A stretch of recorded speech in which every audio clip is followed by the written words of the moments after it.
Bienvenue dans la vidéo du suivi environnemental des modules de digue Marinef. Je m'appelle Abdelaziz Asnaoui et je suis chercheur postdoctoral à l'USCTC Caen. Cette vidéo va vous donner un aperçu plus détaillé des protocoles de suivi créés par le partenaire du projet, l'Université de Caen-Normandie, via le laboratoire Boria et le CREC Station Marine.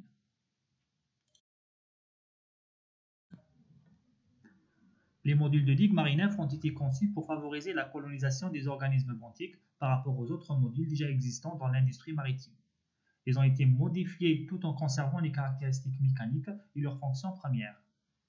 Des cavités de différentes formes et différentes tailles ont été ajoutées au module pour recréer des abris types que l'on retrouve dans les écosystèmes marins de substrats durs tels que les habitats rocheux. Cette éco-conception des modules de digue est le cœur de ce projet. La surface de ces modules répondant à ces critères d'éco-conception, que nous définissons ici comme expérimentaux, a également été modifiée pour la rendre plus rugueuse et favoriser l'accroche des organismes benthiques, alors que la surface des modules classiques est lisse. 4 anneaux ont été ajoutés sur la face supérieure de chaque module afin de pouvoir fixer des cloches benthiques que nous détaillons dans la suite de la vidéo.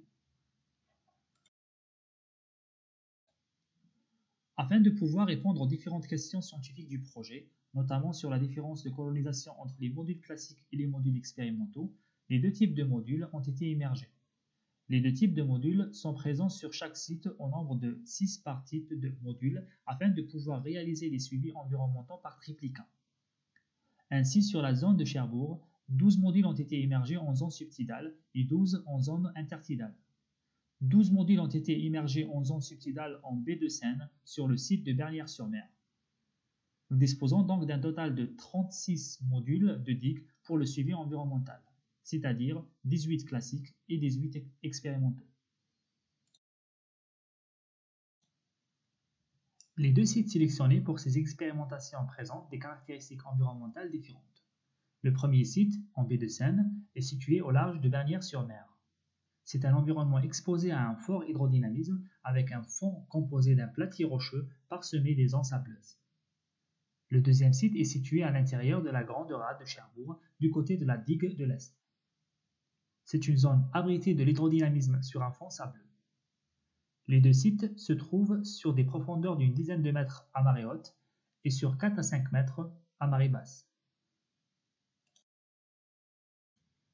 Les objectifs du suivi environnemental sont de quantifier la production primaire et la productivité des algues ainsi que la diversité, l'abondance et la biomasse des différents groupes trophiques de la faune benthique présents sur les modules de digue. Les mesures de production primaire et de productivité sont réalisées à l'aide d'une cloche benthique automatisée développée par Boria et le CREC, comme on peut le voir sur la photo séquente, et à l'aide d'un diving pan qui est un fluorimètre submersible. Concernant la forme benthique, des photos à l'aide de quadras et des grattages sont effectués pour les estimations de diversité, d'abondance et de biomasse. Le suivi environnemental s'effectue 4 fois par an à chaque saison, printemps, été, automne et hiver pendant 2 ans. Chaque mesure est effectuée en triplicats, c'est-à-dire que pour chaque type de module, 3 mesures identiques sont faites pour chaque saison. Ceci permet de gagner en robustesse sur les données obtenues.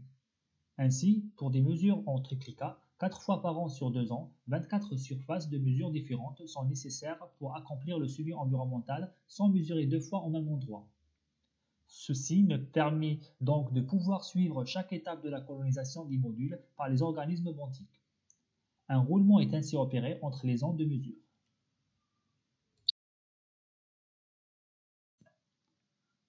Voici un schéma présentant le système complet de mesure de la production primaire sur un module expérimental. Le système a spécialement été développé pour le projet. Il se compose d'une enceinte cylindrique opaque et d'un couvercle avec un panneau de LED. Ce panneau de LED est contrôlé et alimenté par une enceinte pilote grâce à laquelle l'intensité lumineuse et le temps d'exposition de chaque intensité sont programmables. L'enceinte est ainsi autonome et automatisée. L'ensemble est amarré sur les anneaux fixés sur la face supérieure du module, le rendant complètement hermétique de l'extérieur. La cloche est ensuite reliée à une sonde multiparamètres et une sonde PCO2 mesurant la pression partielle en CO2 sur un circuit fermé animé par une pompe immergeable autonome. Vous pouvez voir sur ce film le système complet de mesures de production primaire en place sur un module de digue du site de Cherbourg. Les capteurs utilisés nous permettent ainsi d'obtenir des données sur la turbidité, la salinité, la température, le pH, la concentration en oxygène et la pression partielle de CO2. Des prélèvements d'eau lors des mesures sont analysés pour avoir les concentrations en nutriments de la masse d'eau environnante. Des mesures de carbone inorganique dissous doivent également être réalisées sur des échantillons prélevés au début et en fin d'incubation.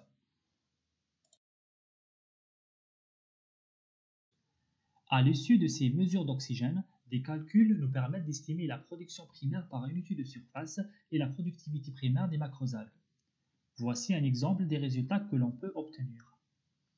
La courbe de gauche montre les courbes dites production énergie obtenues sur des modules classiques expérimentaux. Comme indiqué précédemment, l'intensité lumineuse, présente en abscisse et appelée PAR, augmente progressivement au sein de la cloche pontique, ce qui entraîne un accroissement de l'activité photosynthétique qui se traduit par l'augmentation de la production d'oxygène, jusqu'à atteindre un plateau. Ce plateau correspond à la capacité maximale de l'échantillon. Les résultats du graphique de gauche sont exprimés par surface de module, alors que le graphique de droite est exprimé par la masse de macroalgues. Nous mesurons ainsi la production par surface de module et la productivité des macroalgues.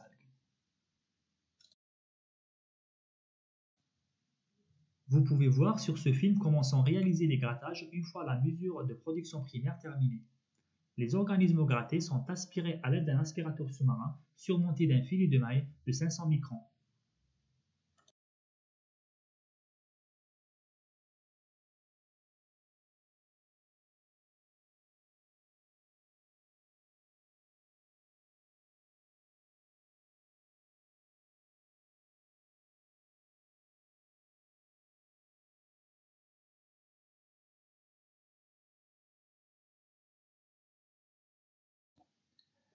Une deuxième mesure sur les organismes photosynthétiques est réalisée avec un diving palm. Cet appareil permet de mesurer les variations de fluorescence des algues en fonction de différents flashs lumineux réalisés à l'obscurité et sous différents niveaux de lumière.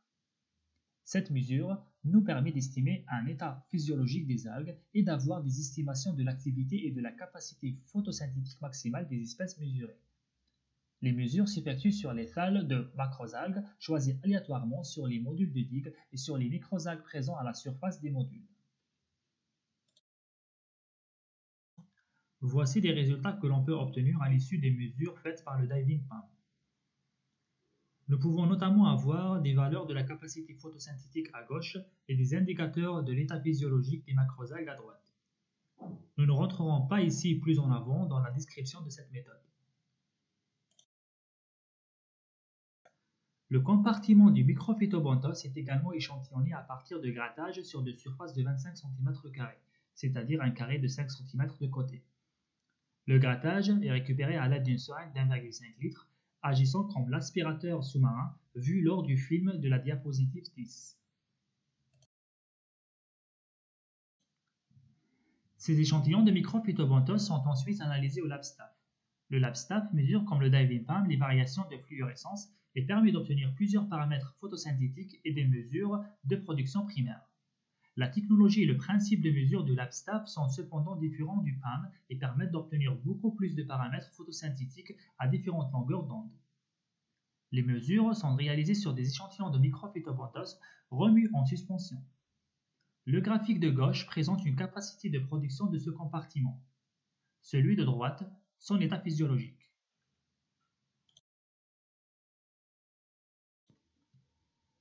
Sur chaque face verticale de chaque module, des quadrats de 25 cm sur 25 cm sont pris en photo à chaque campagne. Ces quadrats photos sont pris sur une zone dédiée de chaque face, comme on a pu le voir sur le plan de la diapositive 2. Ces quadrats photos permettent de faire un suivi de la colonisation des faces des modules par les organismes benthiques et surtout de quantifier soit par dénombrement, lorsque cela est possible, soit par un pourcentage de recouvrement par groupe trophique. Des grattages sont également réalisés sur les zones des quadrats photos afin de déterminer la diversité biologique présente et la biomasse. En plus des quadrats photos et des grattages, des dénombrements d'espèces sont réalisés.